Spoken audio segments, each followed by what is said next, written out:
How you doing, man? Okay, now before we get it through, because you know, were they from England or wherever you're from, the pronunciation, is it Jamiroquai?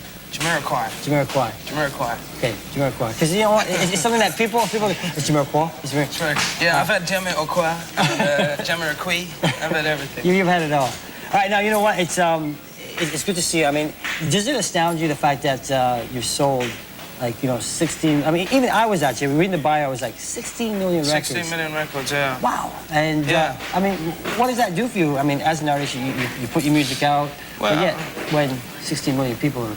Yeah, I mean, it's, you know, we're lucky that the band's gone that long and that we've managed to get that much success. It's a very universal band, so it's kind of, you know, we sell records all over the world, and that's how you come to figures like that, really, you know. I mean, we've got a huge following in Japan and Europe and stuff, so that's where they tot up in a way.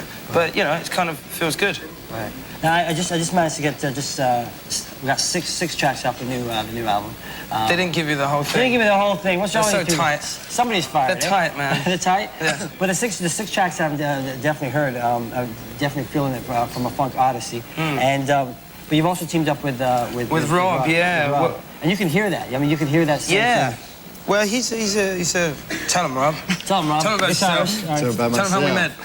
Well, I've been with the band about a year now, and started. You know, as soon as I sort of got in there, we just started doing a bit of writing together, and it's all worked out great. Yeah. He's got kind of style, which is, you know, we'll sit there and he'll kind of push it further. You know, he'll push the chord hunting kind of further and further. And you know, Rob kind of he's got a great lead style and a great rhythm style, and you get guitarists who are one's good at one thing and one's good at the other, but rarely do you get them all at once. You know. And he's all right as well. He's all right. But he's all right. We get along. Well, he's got to be able to hang with you, because. Yeah, well, he's you know, I'm a bit of a tough customer when it comes to people being on the money with the stuff, you know, because I think things have to be tight, and they got to be, you know, you got to be snappy. I mean, we did some auditions, and some of the dudes that came down were. I don't know whether they turned up with the wrong audition or something, but it's like I'm not too sure about that. But you know, you have to be polite and kind of let them do the whole thing, you know. I really enjoyed that. See ya. Yeah. Well, you know after 10 seconds whether they're any good or not. So. But I mean, the thing that I hear too is, I mean, I hear that the one thing I heard it, but I also felt it. You know what I mean? I think that was really, you know, interesting, because you can really feel that. Because that's one thing I was going to ask you, if you actually, you know, sat down together and, like, you know, just kind of, you know, you worked the guitar and you maybe just thought of lyrics, or how did it come in a different way? Yeah, I mean, well, Corner of the Earth was you heard of the kind of Spanish Indian kind of influences, and yeah, you know, I had a melody. I sat down with Rob. We get the root notes together, and then he finds the chords, you know. But I mean, the difference is that there's some of those songs are very simple, so you kind of, you know, to find simple chords, but beyond that, more complex, you know, and Rob's good at doing that, you know. I mean, and that's what brings the attitude of the song out. If you know, if you want to make the song beautiful, you've got to really search for it. You can't go start. You know, it's a combination of the lyrics and what's being said in it, and the chords, you know, and the whole motion of the thing.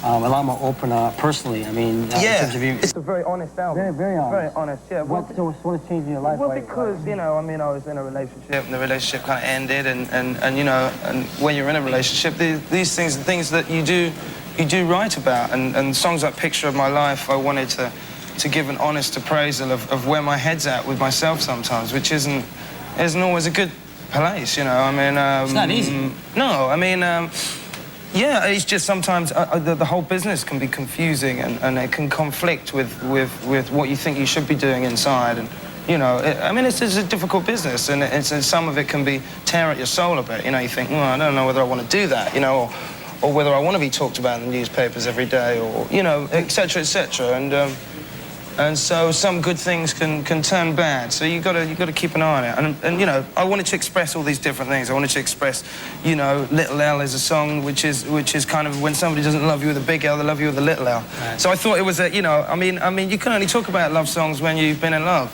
And you know, you can. And there's a lot of cheesy. There's not. Yeah, it is painful, you know. But I mean, that's a good way of expressing it as an artist. That's what you do. You know, you hopefully you go to write lyrics, that people are going to listen to and think to themselves, you know, that's what I've been through, and that's important, you know. I mean, that's what brings the music so close to people, and you know, you have to feel it as well. I really feel this album. Really, I feel a lot more centered about this one than I did on Synchronized. And the thing is, I can hear it in the 6 tracks I've heard. Yeah. And I keep stressing that the six tracks I've heard off the record, you can really hear. I mean, that you've come at a certain place, and that you're really ready and willing to let other people.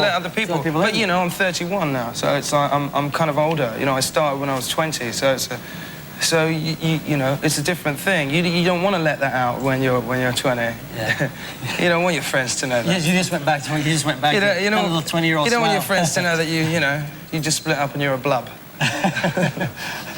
Now, I mean, with this as well, I mean, the difficulty that you must have too is the fact that, I mean, the press, I mean, the UK press. The UK press is scum. Yeah, there you go. Let's make no bones about it. But I mean, I mean, how do you deal with that? I mean, because I mean, as much as you're going through something on a personal level, I mean, you also have to, you know, go out there and they're on your ass. Yeah, well, you know, it comes with the territory. You know, they are, you know, the British press have a particularly bad reputation. But you know, I think. And you know, I went out with somebody as well who was really high profile. So there's 2 of you high profile, and you know, there's just too much unwanted attention. And I think everybody's entitled to the private life to an extent, you know. And the difference is that I think some people caught that whole publicity thing. You know, some people want to be a celebrity, and they want to turn up at the film premiere. They've got to turn up here, turn up there, do this, and that's not really something I wanted to be or I want to do, you know. So I fend them off as best as I can, you know. I mean, I go home, the gate's there. If they come up the gate, I screw at them and they go away, you know. Orchestrated album as well. Like, I mean, it's really, really full and rich. You know, and I don't know whether you scored a movie or not, but it's just... Huh? Well, I just hit something? Yeah, no.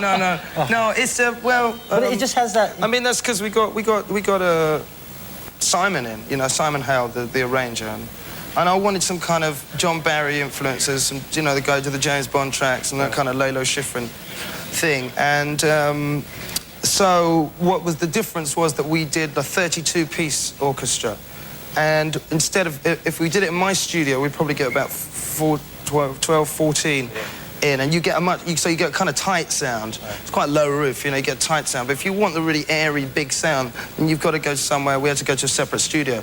But the difference was that it got scored with horns as well at the same time, and harp. And that hadn't been done before. Normally we'd do strings, and then we'll put horns over the top of that.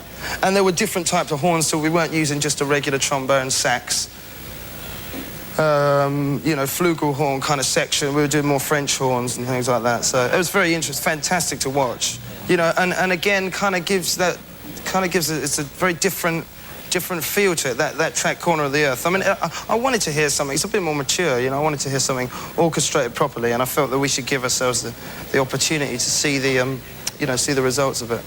And you've always been conscious. I mean, you know, on a spiritual level. I mean, even when you first came out, and environmentally and the world. Except when I'm driving Ferraris, yeah. Yeah, exactly. I read about that too. Yeah. But I mean, like, what's important to you now? I mean, in terms of that, you know, in terms of the. Well, you know, I mean, it's hard to say, isn't it? It's hard to know where to begin on the whole thing. I mean, what's important to me is that, you know, at the moment, I've kind of found somewhere that I want to settle at home, which is what that song Corner of the Earth is about. You know, I found my own little corner of the earth, and it smiles at me, you know, from above. And so I'm trying to kind of get the land where I live in a place got 80 acres, you know. So I'm trying to bring back the people who were there before me, kind of let it go to rot. So I'm trying to grow my own organic vegetables and stuff, and restore the whole way the house used to be, you know. And I've got a lot of water there, so I'm trying to sort out some kind of hydroelectric power system so I can run the studio off hydroelectric power. I just want to. I just love being in my own environment at home. You know, that's what sort of concerns me, to get that up to scratch. And I think it's very. You know, at the moment I'm a little bit kind of confused about where the world's going and what people want in the world, you know. I don't know, there are so many different choices, you know. I mean, I don't know, you know where I stand about these things. I mean, that's why I wrote Virtual Insanity, because I don't kind of think we should mess around with genetics and things like that, you know. I think it's bad, you know, the way we grow our food, the whole food technology is bad and it's strange, and I wonder how long we're going to last like that. I mean, you sound, I mean, it's just amazing. I mean, you must obviously been around him for, you know... He's had to put up with my rubbish, yeah. No, but it's also good when you actually see somebody who's actually, that you know, that's actually, that they've grown. Yeah. Yeah. Yeah, I mean, just being around it for the last year, I've sort of learnt so much writing-wise and recording-wise. It's just been great. I mean, he's still doing 50 quid a week gigs. I'm still doing... He goes off and... I go, where you going, Rob? He finishes the session. I go, where you going? He goes, yeah, I'm just off down to the Dog and Duck in Cambridge to do... just to get my playing in. But that's, you know, that's his playing, man. That's why... You also have a real nice, like, I hear like this kind of Boston over kind of jazz feel as well. Well, yeah, that's just how the song sort of led. After the success of Virtual Insanity, you know, and it winning all those awards, it's kind of hard because directors kind of come along and they want to feel like they go, I want to be cleverer than that. You know what, you make it a great place right now. And like listening to the 6 songs on the record. You saw me on the catwalk last night, didn't you? So yeah, the man was modeling and doing all kinds of stuff as well. So he's that was real fun. Yeah, I really enjoyed that. Yeah, you go. That's just my cup of tea, man. Yeah. Modell. All right, so we're gone. Jay, thanks, man. My pleasure. Nice my pleasure. All right, nice to meet you all. All right, take care. Little L right here for Much Music.